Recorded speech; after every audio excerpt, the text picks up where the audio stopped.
Hello, everyone. I'm Dana Perino, along with Katie Pavlich, Juan Williams, Congressman Jason Chaffetz, and Greg Gutfeld. It's 5 o'clock in New York City, and this is The Five.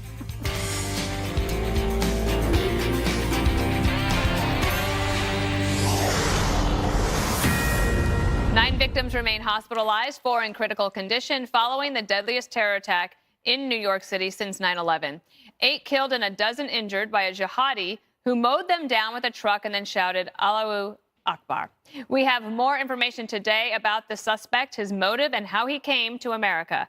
The immigrant from Uzbekistan was allowed into the country in 2010 on a diversity visa. President Trump now vowing to end the lottery program. I am today starting the process of terminating the diversity lottery program. Diversity lottery sounds nice. It's not nice. It's not good. So we want to immediately work with Congress on the diversity lottery program, on terminating it, getting rid of it. We want a merit-based program where people come into our country based on merit. More now from Catherine Herridge, our chief intelligence correspondent in Washington. Catherine. Well, thanks, Dana. This afternoon, Homeland Security officials confirmed to Fox News that the suspect was admitted under a valid visa for the program in March of 2010, and that the program does require an interview with the State Department and additional screening. As you just mentioned, President Trump said he is in the process of terminating the program because he favors a merit-based approach, not a program like the lottery that traditionally tilts in favor of countries with historically low rates of immigration. We learned today the suspect was among the maximum 50,000 people allowed into the U.S. every year under the State Department program, and about 24,000 people have entered the U.S. from the country of Uzbekistan since 2005, and that's where the suspect was born. Also today, 2 sources telling Fox News that the suspect had connections to individuals who were already known to law enforcement. At that New York City briefing earlier today, the Deputy Commissioner for Counterterrorism explained the suspect was running with a very suspicious crowd. Meantime, new photos obtained by Fox News give you a better sense of New Jersey's Omar Mosque and the focus of multiple leads after 9/11. The suspect's brick apartment building is virtually on its doorstep. You see it right there with the mosque, the white building in the distance.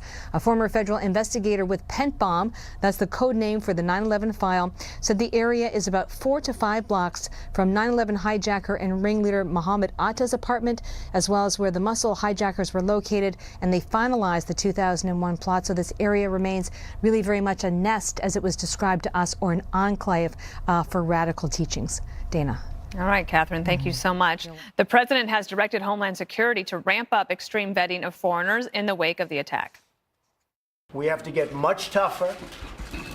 We have to get much smarter. And we have to get much less politically correct. We're so politically correct that we're afraid to do anything. And that's not only our country, that's other countries too that are having very similar problems. And we have to get tough, we have to get smart, we have to do what's right to protect our citizens. Greg, it's interesting that he brings that up today because Pew Research poll had a poll out today that said 71% of Americans are concerned about how politically correct America has become. Well, you know, we talk about political opportunism, but the real political opportunism after terrorism is the application of Islamophobia. If anybody expresses concern over radical Islam, you get in trouble. And there's this conflict now where you have the mayor and you have the governor saying there are 8 million people in New York City. There's a million pair of eyes. If you see something, say something. But you can't say something in this current climate because you will lose your job. If this guy was already on our radar, he was interviewed by the feds in 2015 because he had links online to certain kinds of bad groups. But why didn't they go after him? Maybe they were scared that they were going to lose their job. They're going to lose their job. And this is how everybody feels. I'm tired of this hypocrisy where they say, if you see something, say something, because they really don't want you to do anything. Right. Because the moment you do something, you are labeled Islamophobic. You're labeled a bigot. So if you look at what Trump does, the media does this. The leaders do it about Islamophobia. He doesn't. He's the closest to the ground of any president I've ever seen talking about the actual sincere fears of the average citizen. There are things that I know I'm not going to like his tax plan. I don't understand his 401k stuff. It's going to drive me crazy. But his response, and this is the most important thing, his response to the presence of terror is so much more important to the reaction after terror. When you see Cuomo and you see Mayor de Blasio and everybody else saying how strong New York is and how we're gonna have that parade, who cares? It's about your response before the attack, your willingness to admit that there is the presence of terror before terror strikes. It's no good afterwards to give sympathy after it's happened. It doesn't matter. What matters is having the guts to say, it's here. How do we get rid of it? And then you get targeted for Islamophobia. So it takes guts to say what he is saying. To talk about the diversity visa is important. Diversity untethered to merit is of no value.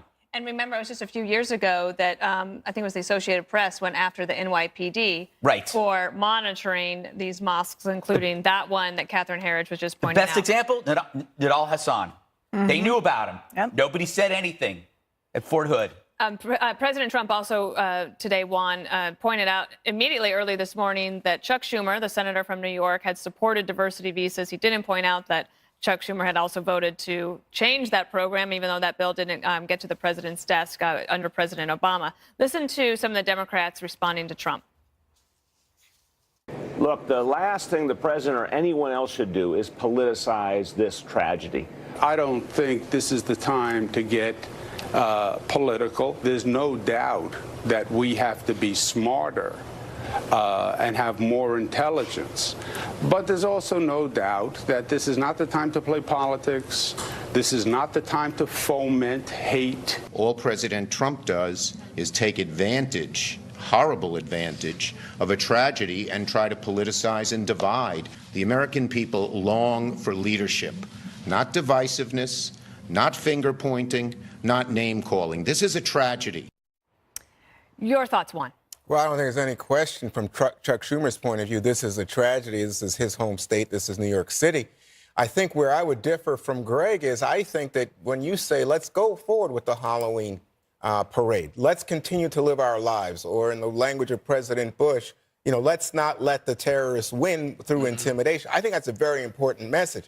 Now, when you're talking about something like prevention, I don't think there's any question that our country has taken logical steps to what we call hardened targets, to make it more difficult to go through the airport, to get a visa. President Trump's talking about extreme vetting. It takes 2 years if you're a Syrian refugee. We have extreme measures already in place. I want to know what he's going to do to make it more extreme. But that I'm would talking be about news saying to me. something. I think there's some hypocrisy. That's fine, but you're telling citizens to say something and then you punish them. I don't think so at all. In fact, I think the contrary is the case. I think you have people, including me, who said something. That's what I'm saying. But guess what? When you say something these days, I think there are lots of people like Greg who would say, "Thank God somebody stood up and said something." I don't. And I think the police, by the way, are very appreciative of informants, and they have many informants in these very mosques that they have been surveilling. That's another example of the fact that it's not like we're a bunch of oafs who've never taken any steps to protect ourselves. We have people who are surveilling the mosque, and then the question becomes a much more difficult question for you as a libertarian about privacy and rights of private worship. There's no problem there. I have no problem. Well, but I'm saying for the American Constitution, security there's a problem. Freedom. It is true that when people say something to authorities, they are automatically presumed to be Islamophobic. We're not even allowed to talk about what Catherine Herridge discussed as a nest of jihadists, because that would be going after a Muslim American community of immigrants, and therefore you are bigoted and don't want more people to come into the country. The left is making two different arguments here. The first is that you have to choose between proper vetting, more vetting of people, foreigners coming into the country, or nothing at all because you would be bigoted to do so and you're going after minorities as a result. The second thing they're saying is, well, it's on the American people and the country to be more welcoming to particularly Islamic immigrants who come to this country, because if you aren't, then they're not going to assimilate, and therefore they may go into terror and turn to terror, as if that is a justification for something like this happening. We don't owe them anything. They owe America a lot. Jason, before I go to you, just a note that the U.S. Attorney of New York is going to hold a press conference later this hour. They will be announcing terrorism charges against the suspect. So we'll bring that to you live. It will be later in this hour, so don't miss that. Jason, your thoughts? I think Greg is absolutely right. What does it mean to actually be on a watch list? Because nobody's really actually watching them. If you think that they're actually watching them, what they're doing, where they're surfing the internet, they're not doing anything. Well, it does they're take on a something list. like 14 NYPD or intelligence officials per one guy that they're watching. So we have a resource problem, possibly. Well, but Homeland Security funding has actually gone up, despite what Senator Chuck Schumer was said. but that number was just cut in the budget that the Republicans just passed. Absolutely wrong, because what happened was the appropriations went up. They actually went from $47.8 billion to $49.3 billion, and the appropriation for 2018 is $51.1 billion. Is that enough? He wordsmithed it. He tried to say, well, the proposed budget, but what was actually appropriated went up. So he knows what he's doing. So he won. No, he was getting his word out there, but he didn't have much policy to stand on. The thing that bothers me is if you go back to the Boston bombing, and this is part of what Greg's point is, we didn't do anything. Now, I introduced a bill to actually do some things with asylum seekers who violate this and actually go back to their country of origin, back and forth. This country still today does not have an entry-exit program. I can go down and buy a sandwich at my Gandolfo's place and get a turkey sandwich, and the 10th time I do it, I get a free one because they know if I've come and gone to their shop. If you go and leave this country and come back, we don't know. This person today, I promise you, nobody can definitively tell you if he actually left the country. Yeah, but here's the thing. That's current law. But here's the thing. This guy came here, and he was vetted as part of the program, and apparently no alarm bells went off, right? So No, they did, though. They did all over the place. Not at all. And so here's the thing. He was led to this horrible act by something that happened while he was in the United States. And this is what we really need to talk about. But he was on a and where was he hanging out in the United States? He was on the watch list because of association with those other folks. Now, where was he hanging out? In a mosque that was preaching radical ideology. That's where he was hanging out. My point to you is, I think that this took place online. The conversion to radical Islam took place online. And unless we get away from what I think is a distraction and one that's, I think, politically advantageous to President Trump to talk about, oh, we need to vet more, we need to stop. None of the people on his Muslim ban list, none of them, including this event, would have been stopped by his Muslim ban. But the point, you said that there weren't any red flags at all. There absolutely were. The mosque that he went to. That's after he came into the country. You said there was not. You think that this all happened online, which he was radicalized. I'm saying most of this whole thing about trucks. Look at Nice, right? Look at what happened in Times Square 5 months ago. They're using vehicles as weapons of destruction. But you specifically said when he came here, something happened. He was living in America to make him do this. Yeah. So if you look at everything around him, the people he was hanging out with, which, by the way, he has friends, one of which the FBI believes is a terrorist who is missing now in the United States. He was going to a mosque that was under FBI surveillance.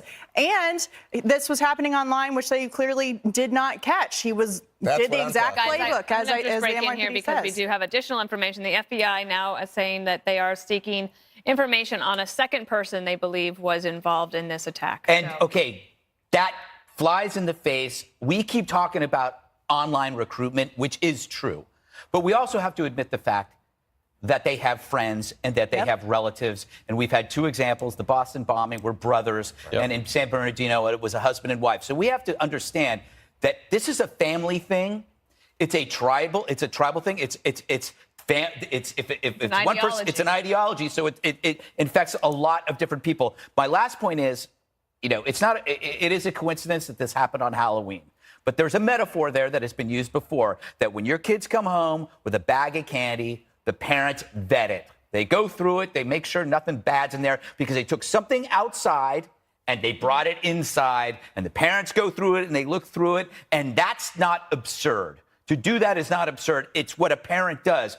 Applying that logic right now in a changing world, when the outside is coming in with a pernicious ideology, the razor blade in the apple is radical Islam. You have every right to vet. But why do you think we don't do it? I'm going to have to get in one more thing because they keep telling me some more information. So remember that within this hour, the U.S. attorney will have a press conference. They will announce charges against the suspect.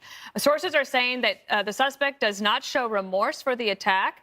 that he is being cooperative. So that possibly could be the reason the FBI is seeking information about a second person. So we're going to have all of that for you in this hour. He may have acted alone, but all indications are the New York City terror suspect was inspired by ISIS.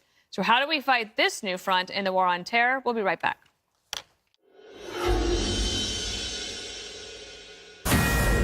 This is a Fox News alert. New York's governor has described the New York terrorist suspect as a likely lone wolf. But now the FBI is seeking information on a second person, this man also from Uzbekistan. More on that in a moment. Yesterday's Halloween attack bears the hallmarks of ISIS. Many radical Islamic fanatics are following a playbook. Here's the House Homeland Security Committee chair with more on this concerning trend. This is what the FBI and NYPD call flash to bang. These cases can happen so fast. One person radicalizing very quickly and then killing 8 people. And it's probably the hardest thing to stop. A larger scale operation like the 9/11 plot, we could probably very likely stop today. This is the case that worries us the most. You know, Dana, flash to bang. It makes you think, gosh, well, how are we going to stop this? I mean, you get somebody like this. Suddenly he's radicalized and commits an act that kills 8 people. Well, in the commercial break, we were able to get some additional information. So he is interviewed by the FBI, inspired by ISIS videos that he watched on his cell phone for about a year.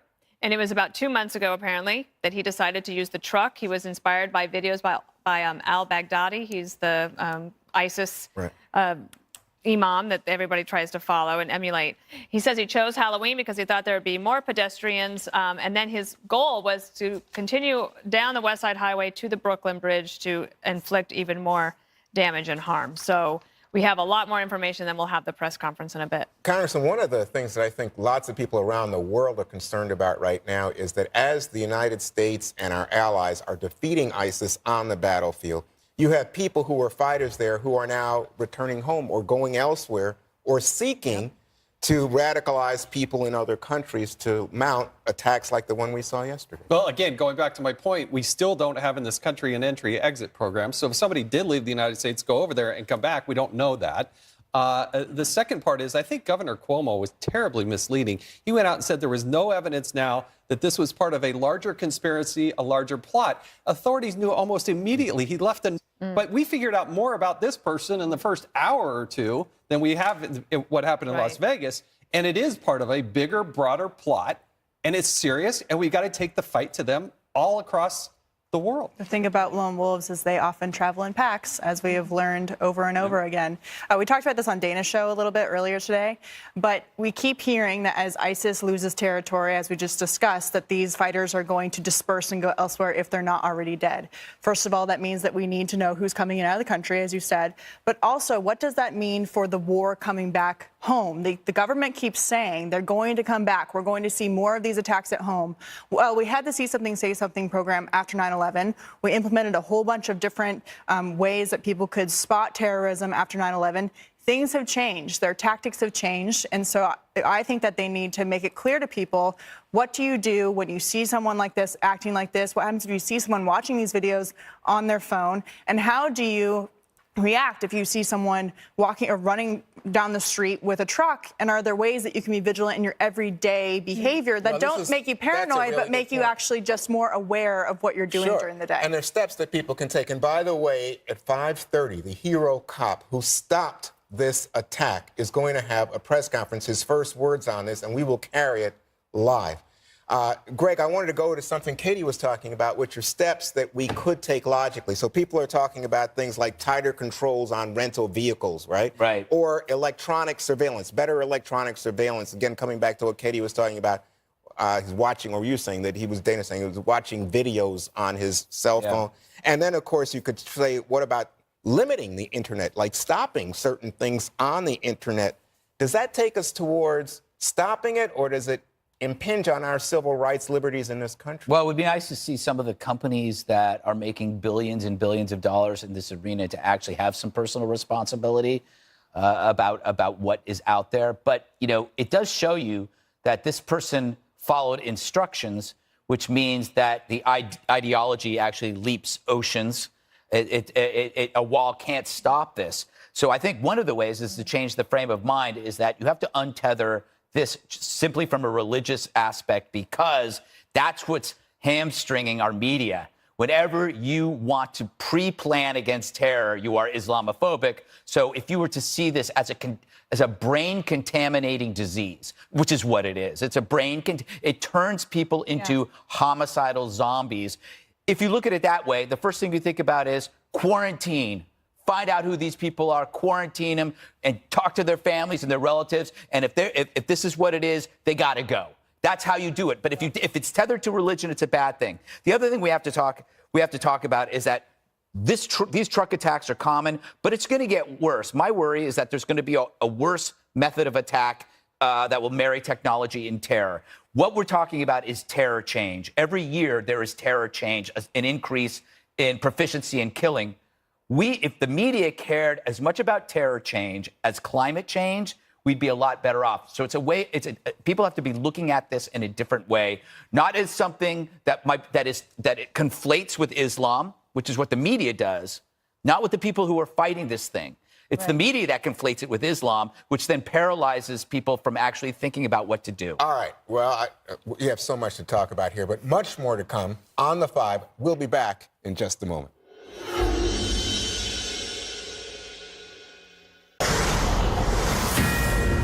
This is a Fox News Alert. We are continuing our coverage of the aftermath of the deadly New York City terror attack. We are awaiting 2 press conferences. Any minute now, we will hear from the hero NYPD officer Ryan Nash. He's credited with stopping the suspected terrorist, opening fire, bringing down the dirtbag before he could do any more harm. The second press conference happening this hour from the U.S. Attorney's Office, who will announce terrorism charges against the dirtbag seen here. So, apparently the dirtbag asked for ISIS flags in his hospital room. yes, isn't that nice? What a jerk. That's got to make everybody waiting on him feel really good. Just take his morphine away for a few hours. Just, Yeah. just for a couple hours. Take it away. I am worried that the U.S. Attorney is going to come out and offer charges. I'm with Lindsey Graham on this. I really do think you should be taken to Guantanamo I don't. Bay. I think the suspect in the Benghazi attack should have also been taken to Guantanamo Bay. I've been down there a couple times, and I'm telling you, they can do a lot more surveilling and watching that person without reading him his Miranda I disagree rights. because.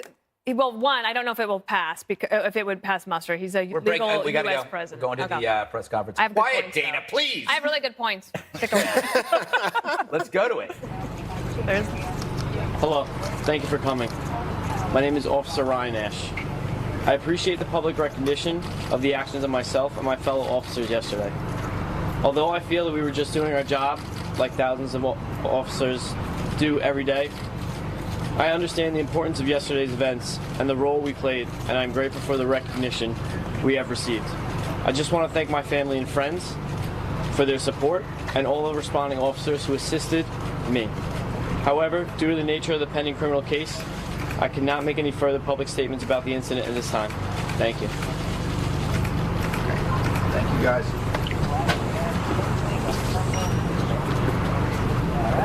That was Ryan Nash. This morning, the New York City mayor, de Blasio, seemed so surprised by the officers' actions. It was like he suddenly woke to the vital importance of gratitude to the police, especially, I guess, when his election is next week, Juan.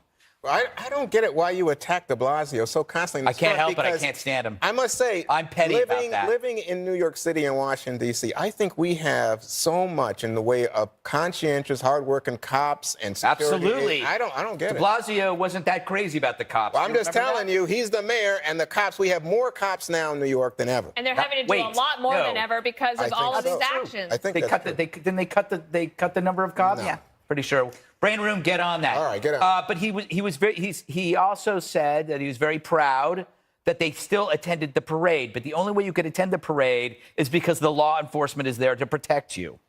Go ahead. I think Ryan Nash, maybe you should write in Ryan Nash for mayor. Yeah, the mayor of New York City. That would be I love amazing. that. I love ordinary Americans who do extraordinary things. That guy goes to work. He doesn't know this is going to happen.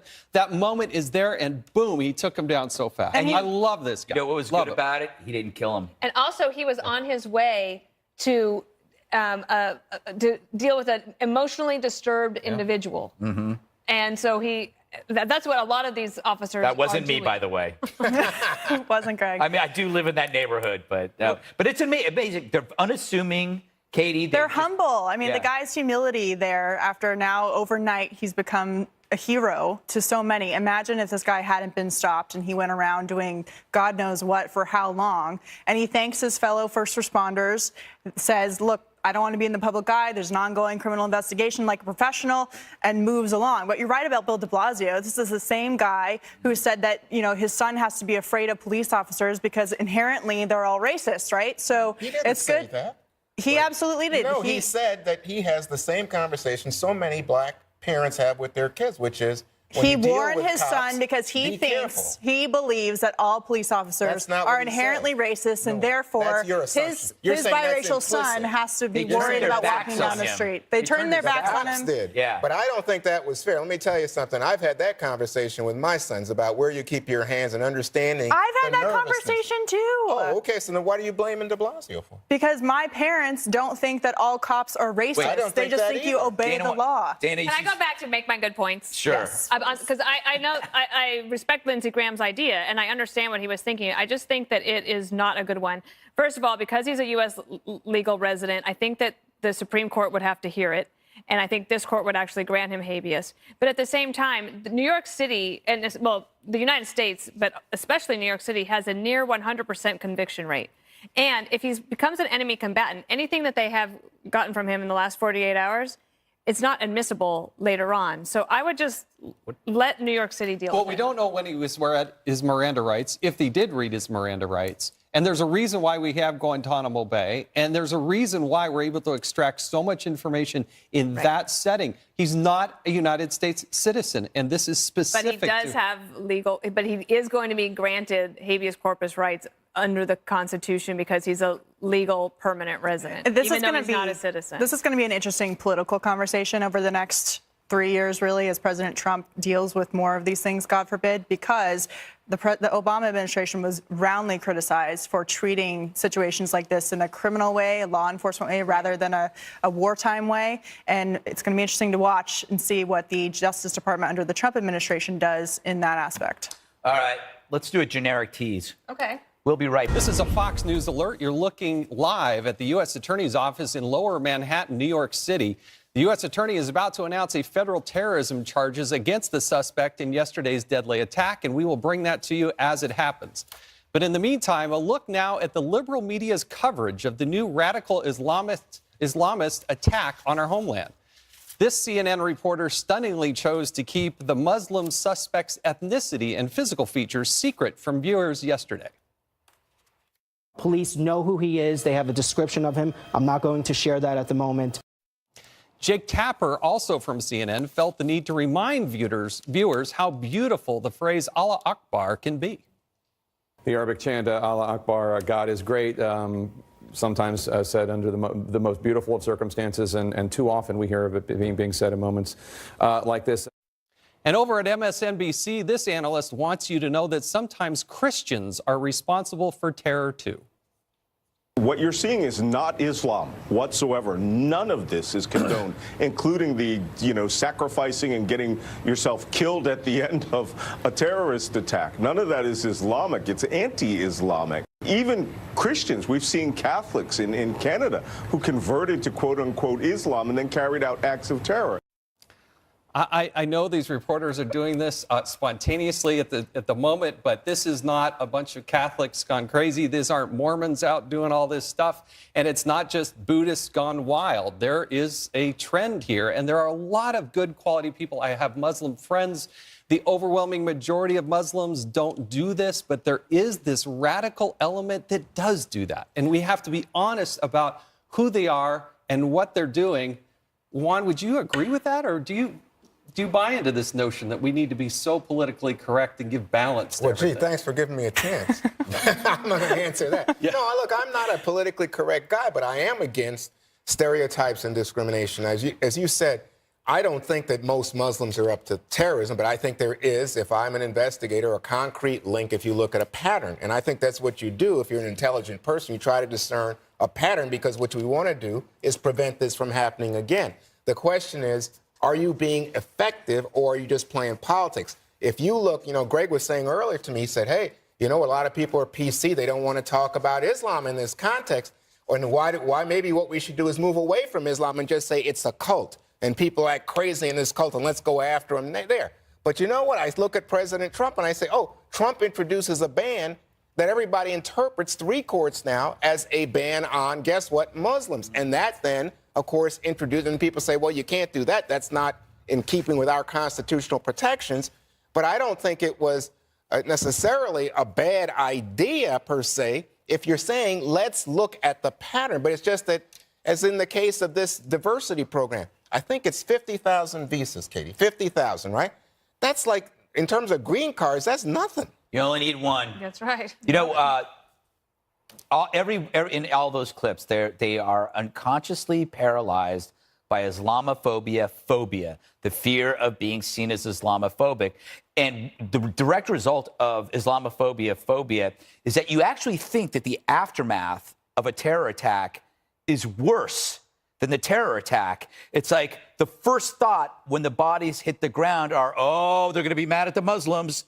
So that's a strange place to go, because irrational anger over Muslims now takes priority over carnage. But the carnage has already happened. The irrational anger hasn't yet. That leads to more terror attacks because you're denying the reality of these actual attacks, prevents you from thinking about preventing these attacks. And it all goes back to the pernicious identity politics. Right. We are guilty. We are guilty. Americans are guilty for being bigots and racists. And this is just our way through Islamophobia of expressing that again. I don't understand. I don't understand how. Vegas, did you have it? I think everybody in this room thought, is this Islamic terror? Right. Then it turns out not to be Islamic terror. Do you then leap, Greg, to a conclusion, oh, well, gee, we got to watch out for white guys? I think we got to watch out for people like that guy. There are people like that. But what was interesting is that what we do, I would say we as libertarians, conservatives, maybe, I don't know, normal people, we focus on the actor, on the agent of mayhem. What happens after Vegas, they focused on the tool, not the guy. They focused on the gun. We focus on the agent of mayhem, whether it's the guy in Vegas or the guy in New York. We know we go after the agent who committed it. And the individual responsible, right? So I don't understand why bringing in the vast majority of Muslims is even relevant to the conversation. Why is that even something that is part of the talking right now? And that doesn't allow us to actually get to the issue, and it's a distraction from getting at the issue of actually solving the problem, right? But who has appointed all of these media people and these pundits as experts on what Islam is? I know an expert on Islam. His name is al-Baghdadi, and he's the ISIS leader, and he has a PhD in Islamic studies from the Islamic University in Baghdad.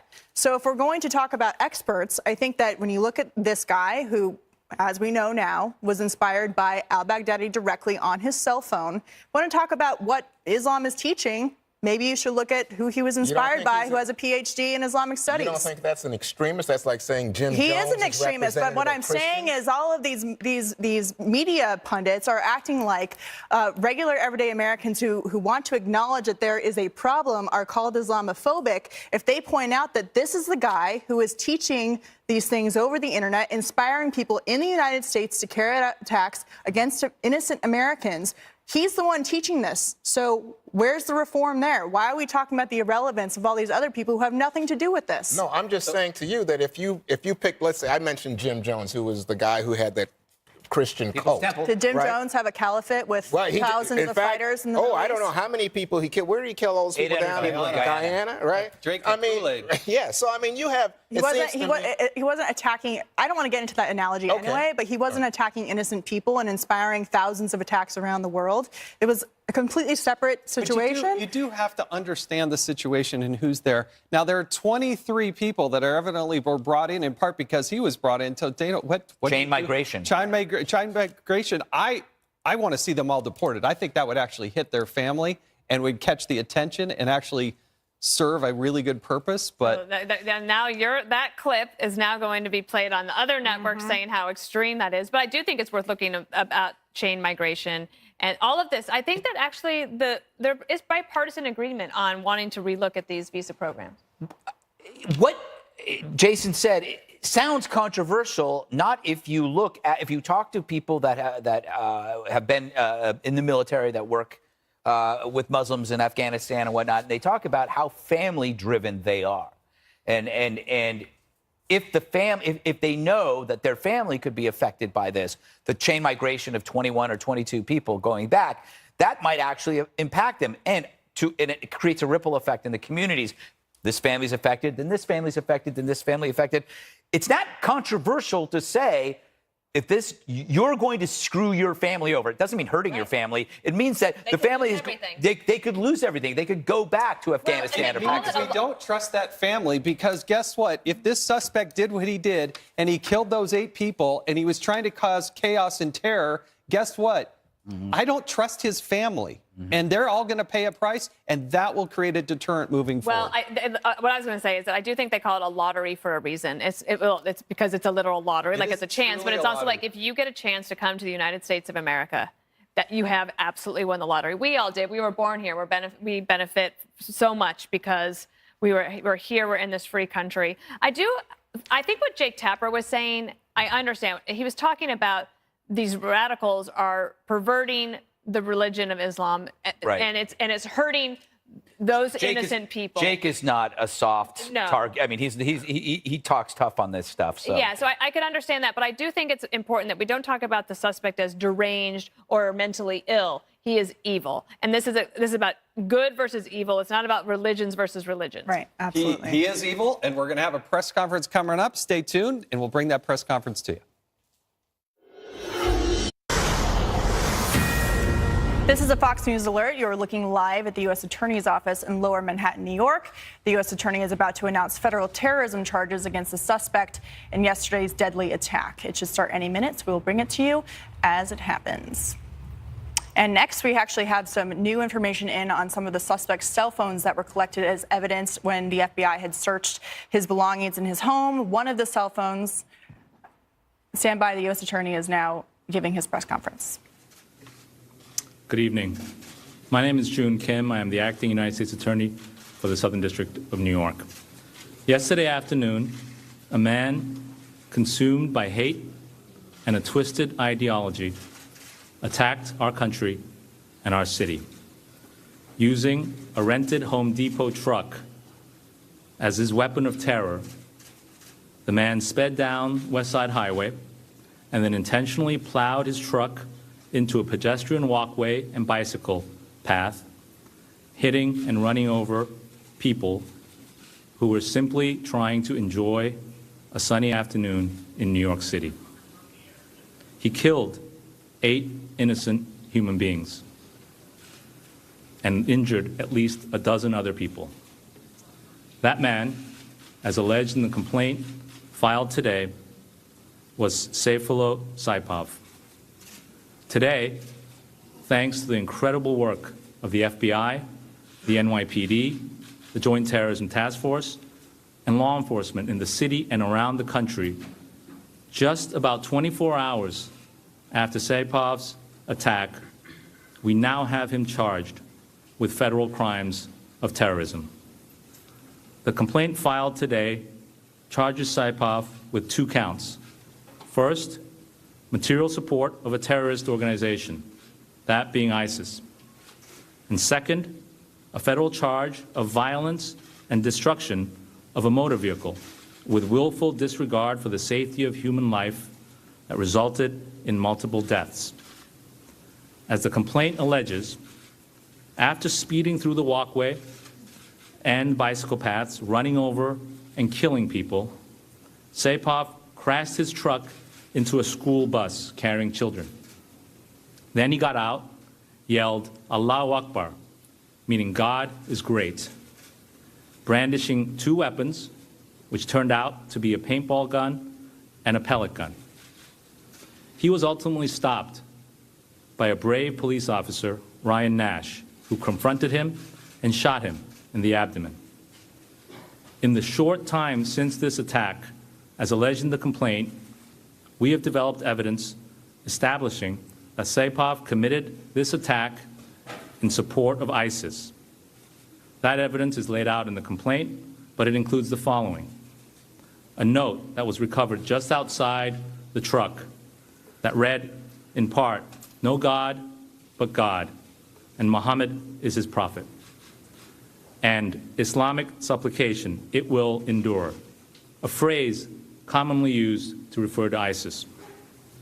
Also, a search of cell phones found in a bag that he was carrying, a search conducted pursuant to court-authorized wiretaps, revealed thousands of ISIS-related images and about 90 videos depicting, among other things, ISIS fighters killing prisoners by running over them with a tank, beheading them, and shooting them in the face.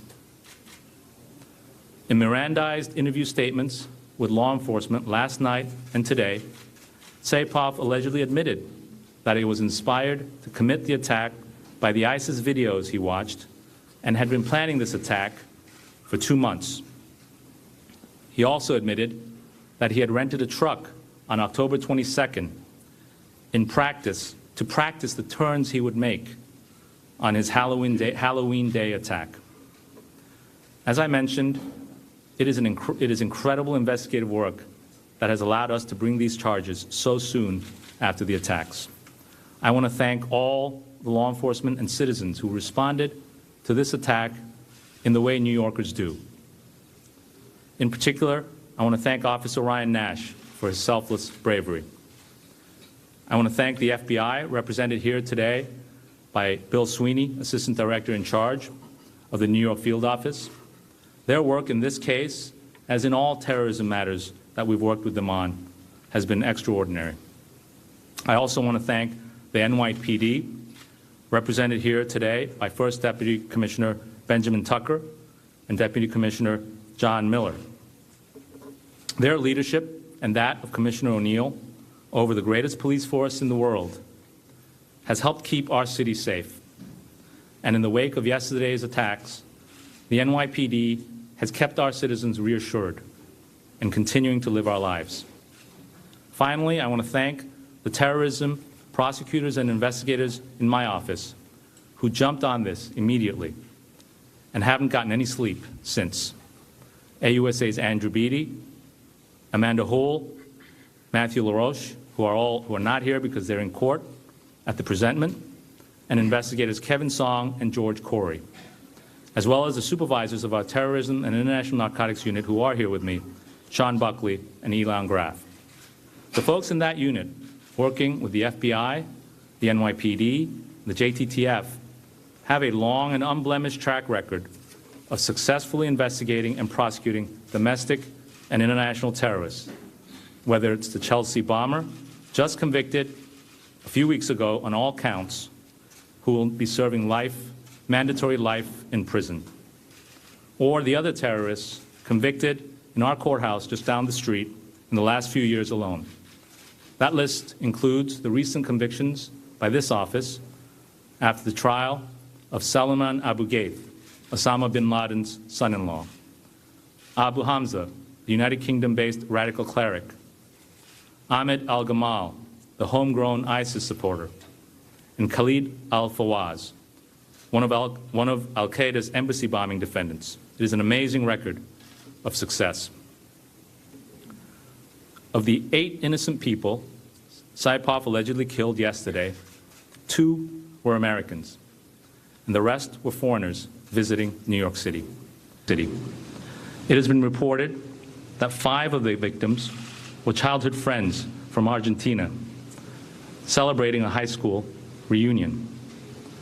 Those Argentinian men came here, like the millions of other visitors, to see the sights and spend some time in the greatest city on earth.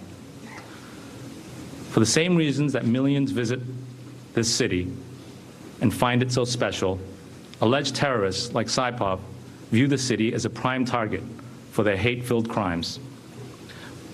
But the thing is, for the alleged terrorists like Saipov, they will find in New York City something else: justice. They will find and have found that law enforcement and everyday people in this city are not afraid of their evil. They see through their false, hateful rhetoric and are committed to bringing them to justice. And that is what we intend to do with Sayfullo Saipov. I'd like to bring to the stand now Bill Sweeney, Assistant Director in charge of the FBI. Thanks, Jude. Good evening. For the past 24 hours, hundreds of personnel from the Joint Terrorism Task Force, both on this side of the river and in New Jersey, have been working around the clock, developing and tracking leads and executing searches as we dig deeper into the life and motivations of Saipov. The charges announced this evening, while significant, should be taken as no indication that our work here is over. We will continue to employ all investigative techniques necessary to fully understand his social network and to unearth his motivations. Rest assured, we will not stop until every last lead has been covered. I do have one recent update I'd like you to make you aware of. Earlier, as we came in this evening, we were seeking information about an individual. Many of you in this room received that alert. We are no longer seeking that individual. We believed he had information related to yesterday, but we are not looking for that individual any longer. I would encourage anybody who believes they knew Mr. Saipov or has information about yesterday to proactively contact law enforcement. A reminder to the public that the tip line is 1-800-CALL-FBI with information that may help us in any way. We also have a link set up where you can upload any photos, any videos you may think are relevant. That link is fbi.gov/NYC Tribeca. The NYPD also has their tip line set up at 1-800-577-TIPS. Following the Chelsea attacks in September of last year, I highlighted the importance of an engaged public. Today is no different. I cannot overstate the critical role the public plays in combating these threats. Please remain engaged, be aware, and immediately report suspicious activity to the authorities. In closing, I'd like to thank the partners, especially the hundreds of men and women working on the JTTF, represented by at least 50 agencies on this side of the river alone. Your work has been exceptional. I'd like to thank the U.S. Attorney's Office, June, your team, Ben, Commissioner O'Neill, John Miller, the Fire Commissioner, Dan Nigro, and George Beach from the State Police. The work your men and women have done has been absolutely extraordinary. Thank you. Thanks, Bill. Now I'd like to bring to the podium First Deputy Commissioner Benjamin Tucker.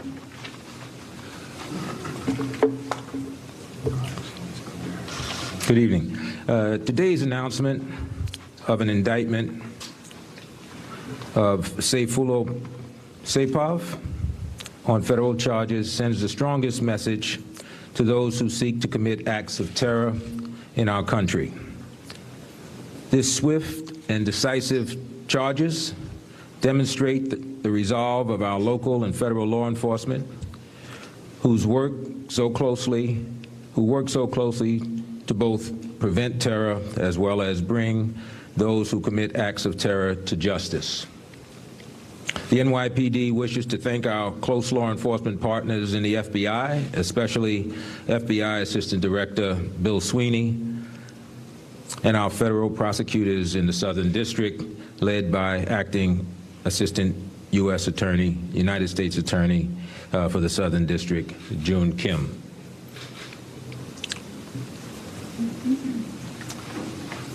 Thank you, First Deputy Commissioner. I'll take a few questions. To clarify, that person you're no longer looking for, is that Mr. Figueroa? We are no longer looking for the person. The information went out about. That's all I want to say. There's no reason for me to seek a name anymore. We have found him, and I'll leave it at that. Greg states that he believes he started planning this attack a year ago. Do you believe there was another attack that he might have been planning before that? I believe the complaint says that he began planning the attack 2 months ago, but I'm not going to go beyond what's in the complaint. The complaint says that he chose Halloween because of any possibility. Is there any indication from him why he chose that spot versus something that made him even more crowded? Not going to get into any other statements that he made other than what's set forth in the complaint, but the complaint does include an admission that he had done a practice run on October 22nd with his truck. So beyond what's in the complaint for now, I'm not going to go into other statements he may have made.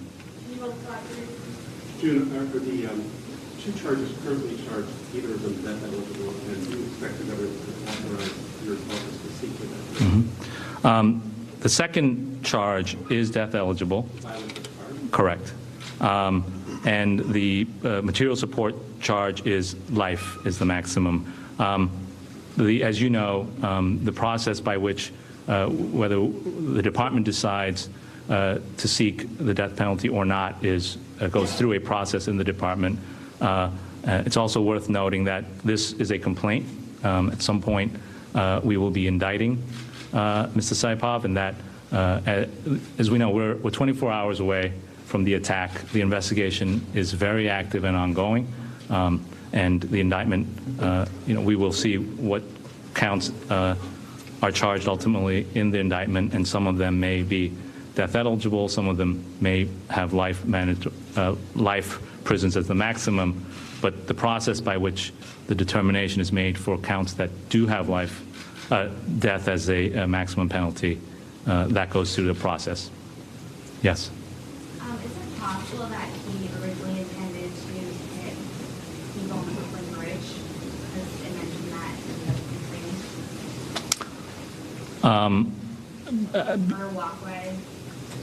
Beyond what's in the complaint and his statements, I don't think there's anything else that I can get into. Yeah. The White House has said that they could consider him an enemy combatant. Is it possible that he could be sent to Gitmo? Is there another process that could be considered that way? As I understand it, the determination of someone being declared an enemy combatant is one that gets made way above my pay grade. This is an office of federal prosecutors.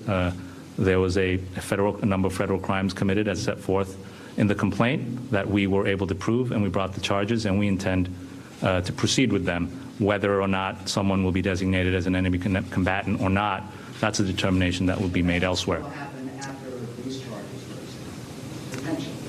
I believe in the history, if you look through precedents, there can be federal charges in place, and then someone can be declared an enemy combatant. But as I said, those are determinations that other people make. Yes? The 90 videos, the photos that were on the cell phones, was that on his person, or did you get that from his home in New Jersey? I believe the complaint alleges that the cell phones that we obtained a search warrant for and that had these images were in a bag that he was allegedly carrying at the time of his attack. At the time of his attack. Correct. And Commissioner, when the videos, the photos, I mean, what you've seen